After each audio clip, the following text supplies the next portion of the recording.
উনি মানসিক সমস্যা, কি কারণে বাবারে দাও দিয়ে গলা পর্যন্ত পৌঁছায় গলা কাটতে লাইছে।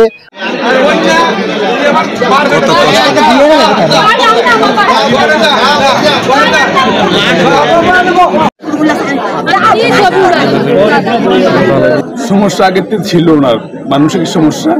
মানসিক সমস্যার কারণে বিভিন্ন সময় ঝামেলা করে, মাঝে মধ্যে আর কি, সব সময় না। এমনি মানুষের চলাফেরা ভালো, সবকিছু ভালো, এমনি মাঝে মধ্যে ঝামেলা করে, যখন তার মাথা যেটা মন চায় ওইটাই করে। তা আমি আজকে আধা ঘন্টা আগে বাড়িতে এসে গেছি, আধা ঘন্টা পরে খবর পেলাম যে আমার আব্বারে এই অবস্থা করছে আর কি। এটাই। কোনো সমস্যা ছিল মানে কোনো টাকা পয়সা বা এমনি কোনো মামলা কোনো রাগ বা কোনো কিছু নাই, এমনি মানসিক সমস্যা বাইরে ছিল আগে, আরো 4 বছর আগে বাইরে ছিল। বাইরে থেকে মানসিক সমস্যা হয়ে দেশে আসছে। আমরা চিকিৎসাও করাইছি, যে নাঙ্গলকোট যে মানসিক হসপিটাল, ওখানে আমরা চিকিৎসাও করাইছি, প্রায় 2 মাস ওখানে রাখছি, রেখে চিকিৎসা করাইছি। তারপর আবার ঢাকাও নিছি, বিভিন্ন জায়গায় নিচ্ছি, চিকিৎসা করাইছি, কিন্তু তার ওষুধ খাওয়া যায় না কোনোভাবেই। পরবর্তীতে সবসময় মাদকে আসক্ত ছিল না, কোনো আসক্ত নাই, কোনো কিছু নাই, এমনি মানসিক সমস্যা। নাম্বার ওয়ার্ড বাইসারা নোয়াপাড়া, যে লোকটারে মার্ডার করছে তার ছেলে হোসাইন, 3 নাম্বার ছেলে হোসাইন, উনি মানসিক সমস্যা, কি কারণে বাবারে দাও দিয়ে গলা পর্যন্ত পৌঁছায় গলা কাটতে লাইছে। আমরা শোনার পরে থানাতে অবগত হয়েছে, থানা জানাইছি, এলাকাবাসী রাতে এখান থেকে তার বাবারে হত্যা করে চলে যাওয়ার সাথে সাথে আইনপুর ধরা খাইছে। ধরা খাওয়ার পরে আমরা সার্কেল স্যারের দ্বারা আসামি পৌঁছাই দিছি।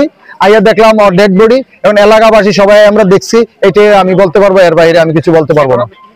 এখন আইনের আশ্রয়ে আমরা যাইতেছি, তার যদি পরীক্ষা নিরীক্ষা করার পরে যদি মেন্টালি তার মাথায় কোনো প্রবলেম থাকে সেটাও সরকার দেখবে, আর যদি ভালো হয় এটাও সরকার দেখা সুষ্ঠু একটা বিচার হয়। আমরা এই বিচারটাই চাই, ন্যায় বিচার চাই।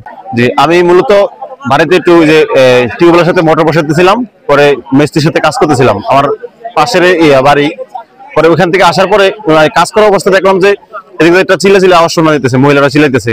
আমার দাদিকে বললো যে খালেক বেটার ছেলে খালেক বেটারে মানে কোবাইতেছে। পরে দেউর দিয়ে আসলাম, আসার পরে দেখি যে উঠানে 2-1 জন মহিলা আছে, আর কেউ নাই। আর ওনার মানে দেহ থেকে কল্লা আলাদা করা, এরকম মানে খুবই ওনার যেই মেজো ছেলে হোসাইন ভারসাম্যহীন, সে আপনার জবাই করে তারপর চলে গেছে। পরে অনেক খোঁজাখুঁজি করলাম, দেখি নাই। পরে ওনার এই যে 2 নম্বর ছেলে মামুন, ওনার বউ বললো যে সে তো দেউর দিয়ে চলে গেছে। পরে আর আমরা পাই নাই। পরে আমরা কিছুক্ষণ পরেই মানুষ যখন জড়াজড়ি হলো, তারপরে দেখলাম যে ওই শৈবাদ ওইখানে গিয়া কিছু লোকের সামনে গিয়ে ধরা খাইছে। পরে থানা থেকে পুলিশ আসছে। এখন যে পরিস্থিতি সৃষ্টি হয়েছে সেটা হচ্ছে, আমরা চাই যে রাষ্ট্রীয় যে বিধিবিধান বা নিয়ম আছে সেই নিয়ম অনুযায়ী যেটা আগাবে সেটা আমরা চাচ্ছি। আর বিশেষ করে মানে আসামির যে শাস্তি সেটা তো আমরা চাইতে পারতেছি না, কারণ আসামি ভারসাম্যহীন ছিল, সে একটু মানসিকভাবে অসুস্থ ছিল। এখন রাষ্ট্রীয়ভাবে যেটা কার্যকর করা সেটাই আমরা চাচ্ছি।